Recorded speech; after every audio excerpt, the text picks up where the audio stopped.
And welcome back to the Sports Source. This segment brought to you by Southeast Termite and Pest Control. Spring isn't far away. That means mosquitoes are starting to zoom in. They're looking around your house. Carpenter bees are scouting your property as well. Termites, well, they may already be around, so you need termite inspections. Do what I do. Give a call to Southeast Termite and Pest Control. They take care of spiders, ants, any kind of bug you might have running around. You can have them come out, and they'll take care of them and get rid of them. SoutheastTermite.com to learn more. All right, let's take a look at Rick Barnes' work in the portal so far.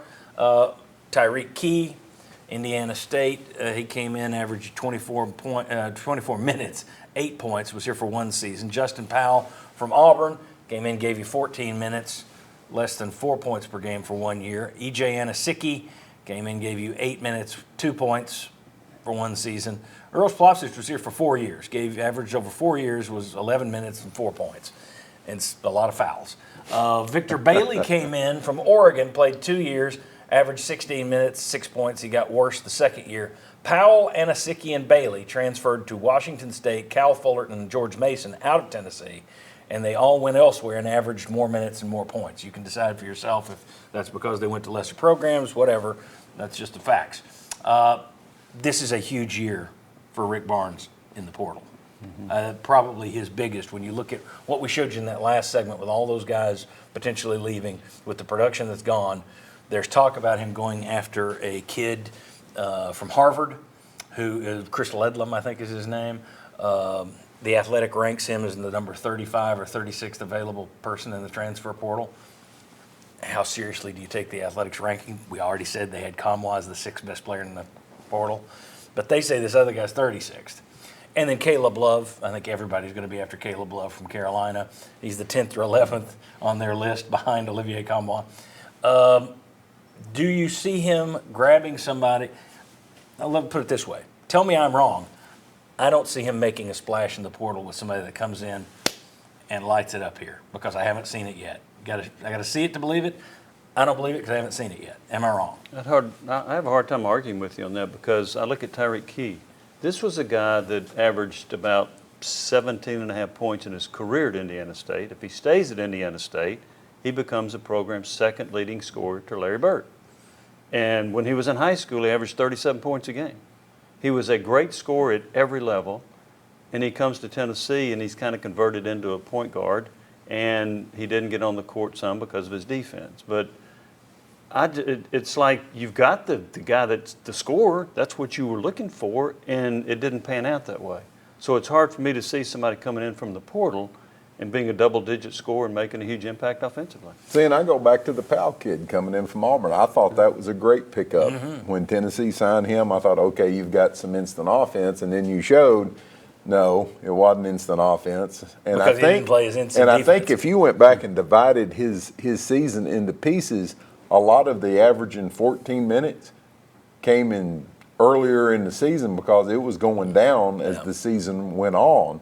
So, no, I'm going to agree with what you said and what Jimmy said. I just don't think that they're going to get somebody that's going to come in and be instant offense, because it doesn't work. It hasn't worked here. I would agree. I'll say less than 50-50 chance Tennessee gets somebody big time from the transfer, a proven guy at a major program. Now, could they find another Tyreek Key type player from a smaller school who at least has the profile of someone who makes a bigger impact? Yeah, I think that's possible, but at this point, we have to be skeptical. Based on that track record, we have to be skeptical that it's going to work out, because I think what that shows is it takes time to learn Rick Barnes' system, to prove you can play defense the way he expects, and that often takes a second year before you can make that kind of impact. And maybe, just is it time you move on from that? Yeah. I mean, is it time to learn to play the defensive system? Well, your defense isn't what's getting you beat in the NCAA tournament. Yeah. Now, maybe you say, aha, but if we didn't do that, we wouldn't be where we're at. If you'd held FAU to 0 points, you'd have won. The two things that would concern me: one, at this point, let's say you're going after Caleb Love and you're up against some other program. They have the ability to say, look at Barnes' track record.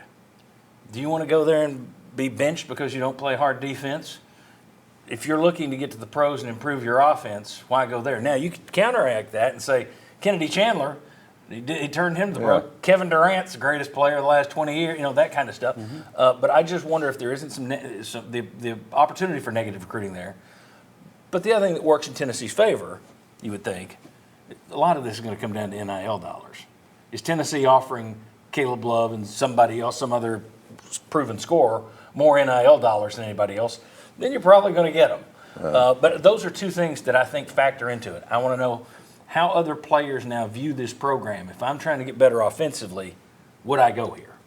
And then NIL, of course, is a factor in all of it. I think you can counter some of that negative recruiting by saying, look where those guys went after they left. Sure. They were not as good as we thought they might be, and they needed to go elsewhere, and where they went showed we were right. So you could at least make that argument, but I think it's at least something they might have to face in terms of negative recruiting. They also might hear from some people, or they can counter some of what they hear from other teams, though, with the number of players they send to the NBA. Mark Pankratz mentioned that. They do a good job of sending guys to the NBA. Not a lot of lottery picks per se, but a lot of guys go into the NBA. So. Yeah. We'll see, but I think they can counter a lot of that. Pick up the phone and ask Kennedy Chandler, ask Grant Williams what you need to know about me. Yeah. And ask Kevin Punter, because that's an example of a guy that was averaging 11 points a game, and under Barnes he went to 22, a huge boost. But you haven't seen, that's almost an outlier. Yeah, and the interesting thing is that was when he was at Texas, he was more of an offense first guy. And when he got here, it was kind of offense first, defense first, offense. These last 2 or 3 years, that's what we're going to have to figure out.